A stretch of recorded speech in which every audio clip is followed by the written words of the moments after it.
Хәерле көн, Татарстан, хәерле көн, хөрмәтле телевизор караучылар. Бүген 6 сентябрь, дүшәмбе. Мин Эльза Әхмәтҗанова һәм тапшырыбызның иҗат төркеме барыгызга да хәерле, матур көн теләп калабыз. Бүгенге көн тарихка нинди вакыйгалар белән кирип калган? Алдагы минутта шул турыда кыскача булыр. 1936 елның 6 сентябрендә СССРның халык артисты дигән мактаулы исем булдырыла. 1917 елга кадәр Россиядә мәдәният өлкәсендә мактаулы исемнәр булмый. 1918 елда халык артисты дигән беренче исем Федор Шаляпинга тапшырыла. 1991 елның 6 сентябрендә Ленинград шәһәренә аның тарихи Санкт-Петербург исеме кайтарыла. 1703 елда Петр I нигез салган шәһәрне Санкт-Петербург дип атыйлар. 1924 елда Ленин вафатыннан соң шәһәрнең исемен Ленинградка үзгәртәләр.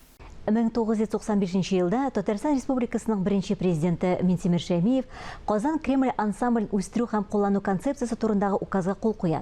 Һәм бик тиздән биредә Кыл Шәриф мәчетен торгызу буенча эшләр башланып китә. Шул вакыттан бирле 25 ел вакыт үтеп тә киткән иде. Казаныбызның бизәге булган Кыл Шәриф мәчете тарихына кагылыш сорауларны мин Ислам мәдәнияте музее мөдире Илнур Низамиевка юллыйм. Бүген ул студиябызның кунагы. Хәерле көн, Илнур әфәнде, исәнмесез? Хәерле көн. Сез җитәкчелек иткән Ислам мәдәнияте музеенда нәкъ менә Кыл Шәриф мәчетенең төзелү башлауына 25 елга багышланган күргәзмә бара. Ул инде берничә ай дәвамында эшләп килә. Аны Казанга килгән меңләгән кешеләр таныша алды аның белән. Шул исәптән төрле төбәкләрдән, республикабызның районнарын килгән безнең милләттәшләребез дә, аларның сүзләренә караганда, алар я үзләре, я әти-әниләре, я әби-бабалары шулай Кыл Шәриф мәчете төзелешендә катнашкан.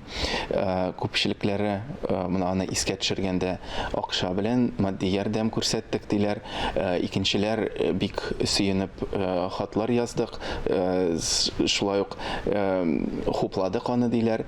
Өченчеләр хәтта шундый айрым кешеләр бар. Без волонтерлар буларак та ярдәм иттек диләр.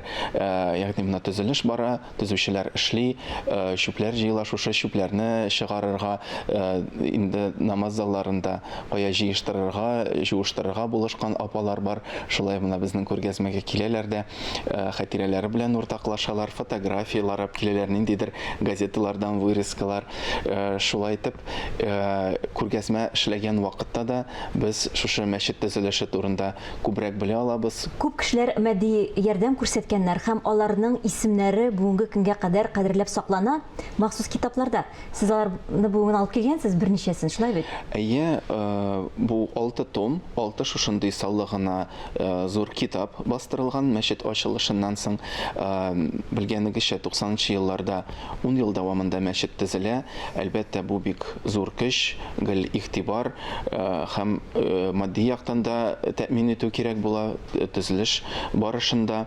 Һәм әлбәттә меңләгән кешеләр, безнең милләттәшләребез Россия төбәкләреннән дә, беренче чиратта Татарстан районнарыннан бу безнең хөкүмәтебезнең фикерен хуплап, ярдәм итеп шундый матди ярдәмдә күрсәтәләр. Беренче яктан бу монда минем каршымда 2 китап. Әйеме, берсендә Татарстанның районнарында тормыш күрүче безнең милләттәшләребез һәм аларның мәчет төзелешенә куйган өлеше. Бу Әтнә, мәсәлән, Биектау районы, Кайбыш һәм һәрбер районда йөзләгән исемнәр. Икенче китапка килгәндә, монда Россия төбәкләрендә яшәүчеләр, әйтик, менә Башкортстаннан йөзләгән исем, Киров өлкәсе, күрше күләм районнар, ерак төбәкләр, әйтик, менә Ханты-Мансида яшәүче милләттәшләребез. Аннары китә төрле чит дәүләтләр, Төркмәнстан, Азәрбайҗан, Америка Кушма Штатлары. Безнең милләттәшләр бөтен дөньяда сибелеп яши һәм әлбәттә Казан үзәгендә, Кирмәндә күп гасырлар, ничә гасыр элек мәчетләр булган һәм шундый халкыбызның хәтерендә ул саклана, һәм шундый зур теләк булып килгән 100 еллар узып та кабат Казан кирмәнендә азан яңгырасын укылсын дигән, гает намазлары, җомга намазлары укылсын һәм дин кардәшләребез шулай бергә җыелып дугаларда безнең ата-бабаларыбызны искә алып, аларның кем шахид булып киткәннәрен, әйеме батырлыкларын искә алып, шундый кабат-кабат тарихыбызга әйләнеп кайтып, киләчәгебезне уйлый торган шундый бер үзәк, чөнки дөрестән дә Кол Шәриф мәчете ул шундый бик милли үзаң күтәреше вакытында 90нчы елларда төзелгән мәчет һәм ул милли рухиятның шундый күтәрелгән вакытта гади бер мәчет кенә түгел, аның символик шундый мәгънәсе бик көчле. Казан Кирмәнендә хан мәчетләре торган урында кабат шундый 1000-нән артык кеше сыйдыра ала торган мәчет төзелә. Кол Шәриф исемен йөртүе бит юкка гына түгел, шулай бит бу да бик зур мәгънәгә ия. Әйе, дөрестән дә әле менә 95нче елда беренче президентыбыз Минтимер Шәрипович Шаймиев кулын куйган указда да ул указ Казан Кремле ансамблен торгызу, үстерүгә багышланган була. Анда берничә пункт аерым. Шушы пунктларның берсе Кремльдә урнашкан православ чиркәве 16нчы гасыр чиркәве төзекләндерү, реставрацияләү, янында ук Кол Шәриф мәчетен торгызу дигән. Монда да бит ул төзү сүзе кулланылмый, име кабат моны тормышка кайтару, кабат төзү шушы урта гасыр тарихыбызга, Казан ханлыгы чорына да булган мәчетләргә игътибар, шулардан дәвам итә торган мәчет кебек кабул ителә һәм аның исеме дә әйтәсез юкка гына халыкта ук ул башта бирелгәндер, ул Кол Шәриф мәчете исеме һәм инде шушы җәмгыятьтә булган кәефне хуплап күтәреп алынгандыр бу указда да мәчет төзелү һәм алар киләсе указларда урын билгеләү, төзү, ачылышына әзерләнү бу чиркәү белән мәчет гел бергә килә. Аңа гел игътибар ясыйлар. Мәчет төзелешендә дә төрле милләт халыклары катнашкан дип, чиркәүне төзекләүдә дә төрле милләт халыклары катнашкан дип. Исемгә килгәндә Кол Шәриф ул урта гасырларда яшәгән галим һәм ул Казанда ханлыкның баш каласында яшәгән, җитәкчеләргә якын киңәшче кеше булган, дин әһеле була, әйеме Казан Кирмәнендә берничә мәчет булып, шуларның берсе Таш мәчетнең имамы була. Нәселенә килгәндә ул Сәйет, ягъни Мөхәммәд пәйгамбәрнең гаиләсеннән зур гына сәясәтче, дипломат, философ, аның шигъри әсәрләре дә, фәлсәфи әсәрләре дә бүгенге көнгә килеп җиткән. Кайберәүләре Петербург, Мәскәүдә саклана, башкалары Истанбулда һәм бу әсәрләр ул үзе тумыштан Әстерхан шәһәреннән, Хаҗи Тархани дигән аның шундый тәхәллүсе, псевдонимы билгеле, аның биографиясын Шиһабетдин Мәрҗани китерә һәм ул шушы 16нчы гасырның беренче яртысында Казанда яшәп хезмәт итә һәм Казан камап алынгач үзенең шәкертләре белән 1552 елда Казан Кирмәнен, ханнар Кирмәненең соңгы саклаучылары булып вафат була. Батырлар шәһәләт булуы белән, әйе, ул шуңа күрә аның исеме хезмәте белән дә шундый фаҗигале үзенең тормышы өзелүе, Казан ханлыгының тормышы өзелүе белән тәңгәл килгәч, исеме шулай гасырлар аша уза. Һәрбер төзелеш әлбәттә инде архитектура проектыннан башланып китә. Менә бу бәйгедә ничә архитектор катнашкан, ничә проект булган һәм кемнәрнеке җиңеп чыккан? Бу конкурста 20дән артык архитектур бюро катнаша. Алар Татарстаннан, Россия төбәкләреннән, Мәскәү, Петербургтан һәм чит илләрдән, гарәп илләреннән, Төркиядән, Европа илләреннән катнашучылар була. Алар Казан Кремленең шушы калкулыкның үзенчәлекләрен, урта гасыр татар архитектурасын, бүгенге тенденцияларын бергә кушып, шундый төрле проектлар кабул тәкъдим итәләр. Мәчетнең урыны да төрле була.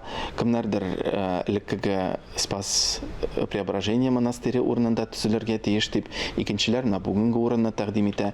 Өченчеләр архитекторларга һәйкәл куелган сквер бар бит, мәчет чиркәү янында, менә шул урынны тәкъдим итәләр. Проектлар бөтенсе бик төрле була. Һәм беренче этапта Айвар Гомәрулла Саттаровның һәм аның командасының проекты җиңеп чыга. Үзенчәлекле мәчет, бүгенге көндә ул проект тормышка Уфа шәһәрендә ашырыла. Без ияләшкән мәчет күренеше, әйеме, менә 90-нчы еллар башындагы фотографияларны карыйсың, анда Кул Шәриф мәчете юк. Шуның хәтле сәер күренә ул. Хәзер инде Казанны да, Кремльне дә Кул Шәриф мәчетеннән башка күз алдына китерү мөмкин түгел. Менә шушы проектны без бүген ияләшкән формаларны, күләмле шундый проектны Искәндәр Сайфуллин белән Сергей Шакуров исемле архитекторлар тәкъдим итәләр. Шушы 9 ел дәвамында контентны эшлиләр, әзерләп, төзелеш тә бик җиңел генә бармый. Кул Шәриф мәчетенә кагылышлы берничә кызыклы гына фактлар таптым мин. Мәчетнең алты манарасы бар дигән, аның биеклеге 58 метр. Манаралары Явыз Иванга Казанны яулап алгач бүләк ителгән баш киемен хәтерләтә дигән. Битләү өчен дөнья буйлап иң матур үрнәкләрне җыйганнар. Һәм инде мәчет бер юлы кайбер чыганакларда 1500 кеше дигән, кайберсендә 1700 кеше сыйдыра дигән, һәм шулай ук мәчет алдындагы мәйданда да шулай кешеләр килә алалар дип язалар. Әлемне санап киткән бер-ике фактка да тагын бер төгәллекләр кертеп чыгыйк. Дөрестән дә зур гына манаралары шәһәрнең төрле почмакларыннан күренеп тора. Мәчет үзе Кремль калкулыгында урнашкан, зур-зур проспектларыбыздан караганда ерактан ук мәчет күренеп тора. Аның манаралары югарылыклары аларның 57 метр, төгәл 57, әмма 58 метр югарылык ул Кремльнең иң югары бинасы Сөембикә манарасы. Төзелеш битендә федераль үзәктән дә зур кызыксыну уята. Владимир Путин да, Борис Ельцин да, Россия президентлары Казанга килгәндә Кремльдә менә төзелеш барышы белән кызыксыналар. Һәм Фәридә Забирова, без әйтергә кирәк, күргәзмә әзерләгәндә бу кешеләр белән мөмкин кадәр төпле, ашыкмыйча гына әңгәмәләр кырып, аларның хатирәләрен яздырдык. Шул исәптән архитекторлар, музей тыюлык җитәкчелеге белән дә, җәмгыять эшчеләре белән дә, төзүчеләр, хәтта шул вакытта маляр эшләрен башкарган кешеләр белән дә, әлбәттә, алар һәрберсе өчен ул бик кадерле. Һәм Фәридә Забирова искә төшергән безгә Борис Ельцин килгәчтендә манараларның югарылыгын, хәтта ул фотографиядә бар шундый, моны күрсәтеп тора Борис Николаевич. Шушы югарылыкта Фәридә Мухамедовна әйтә, Сөембикә манарасыннан да югарырак булмасын дип әйткән имеш Борис Николаевич. Һәм шулай итеп Сөембикә манарасы 58 метр булгач, 57 метр югарылыкта Кул Шәриф мәчете манаралары. Шуны әйтергә кирәк, мәчет дип әйткәндә ул бит әле бер генә бина түгел, ул бер мәчет булып кына эшләми.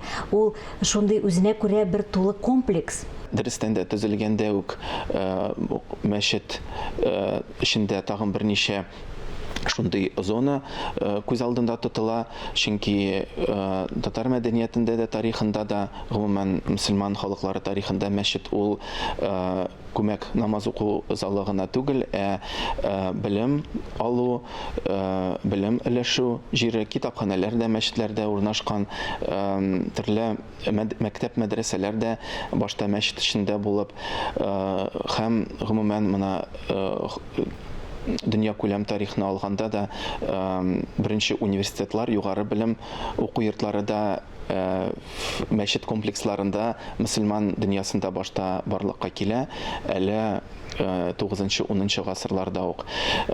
Моны шуңа игътибар итеп, безнең мәчеттә дә махсус музей заллары да, күргәзмә галереялары да күз алдында тотылган һәм алар бүгенге көндә дә эшләп килә. Әйтик, менә үзем хезмәт итә торган Ислам мәдәнияте музее. Без дә бит бу күргәзмәгә Мына очраклы рәвештә генә алынмады. Кайма безнең даими күргәзмәбез бар, фондларыбыз бар. Һәм мына шушы еллар дәвамында без татар тарихында, безнең төбәгебез тарихында, мәдәниятендә ислам тоткан урынны күрсәтергә тырышабыз. Моның өчен безнең даими эшләп килә торган күргәзмә бар. Ул Хәзәр дәүләте, Болгар бабаларыбызның дәүләте, соңрак Алтын Урда, аннары татар дәүләтләре төрле бүгенге Россия территориясының төрле почмакларында, Сибирдә, Әстерхан, Казан, Кырым дәүләтәйме, соңыннан инде татарлар, мөселманнар Россия дәүләтендә берничә гасыр дәвамында яшиләр. Менә бу күп гасырлык мөселман мәдәнияте тарихын без үзебезнең күргәзмәдә күрсәтеп, аңлатып, сөйләп, өйрәнеп киләбез һәм 20нче гасыр, 21нче гасырга килгәндә менә шул логика буенча безнең музейда махсус мәйданчыклар, вакытлы күргәзмәләр өчен. Һәм без анда үзебезнең татар зыялылары, Мәрҗәниләр, Фәхреддиннәр, Галимҗан Барудилар турында күргәзмәләр әзерлибез. Кызыклы гына тарихи вакыйгалар мөселман тарихында, Россия тарихында бәйле, шуларга бәйләп күргәзмәләр әзерлибез. Менә бу күргәзмәбез дә 20нче гасыр ахыры, 21нче гасыр башы җәмгыятьтә булган үзгәрешләр, демократик үзгәрешләр халыкка да, Татарстан хөкүмәтенә дә шушы проектны башкарырга мөмкинчелек бирә һәм без аның ничек барганын, хатирәләр, шушы эштә катнашкан кешеләрнең өйләрендә сакланган документлар аша, фотографиялар, ниндидер эскизлар табып чыгардылар безгә архитекторлар. Һәм әле безгә килгән материалларны без әле өйрәнербез, бәлки фәнни мәкаләләр дә язылыр һәм әлбәттә бу күргәзмә белән безнең игътибарыбыз бу темага сүрелмәс һәм алга табада без аны өйрәнеп дәвам итәрбез. Бүгенге көнегезне безнең белән башлаганыгыз өчен бик зур рәхмәт сезгә. Бары тик уңышларны теләп калабыз. Тамашачыларны шулай әлдән-әле кызыклы күргәзмәләр белән шатландырып торыгыз. Рәхмәт, чакыруыгыз өчен. Сау булыгыз. Бүгенгә менә шулар. Мин Эльза Әхмәтҗанова һәм тапшырыбызның иҗат төркеме сезнең белән сау булашабыз. Һәр көнегезне бары тик матур уй фикерләрдән генә башлагыз. Исән, имин булыгыз.